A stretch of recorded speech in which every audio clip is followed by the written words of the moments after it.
जब जानु ऋषि ने पी ली थी गंगा, बहुत प्राचीन समय की बात है। राजा भागीरथ ने अपने पूर्वजों की मुक्ति के लिए कठोर तप किया। उनकी भक्ति से प्रसन्न होकर भगवान ब्रह्मा ने गंगा को स्वर्ग से पृथ्वी पर उतरने की अनुमति दी। गंगा स्वर्ग से झरने की तरह धरा पर उतरी, अपनी दिव्य चमक से सब कुछ आलोकित करती हुई।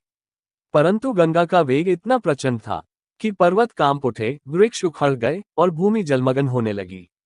वह धार सीधी बहती हुई पहुंची महर्षि जानु के आश्रम तक, जहां ऋषि ध्यान में लीन थे। यज्ञ की अग्नि जल रही थी।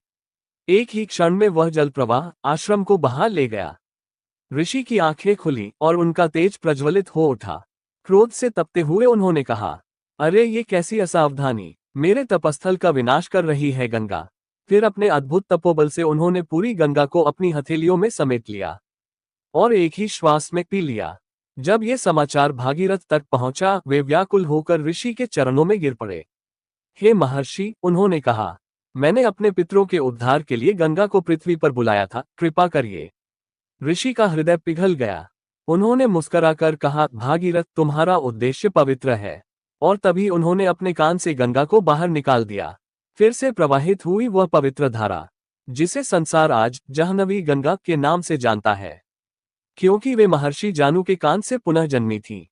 वह गंगा जो आज भी हमारे पाप धोती है और आत्मा को शुद्ध करती है। हर हर गंगे।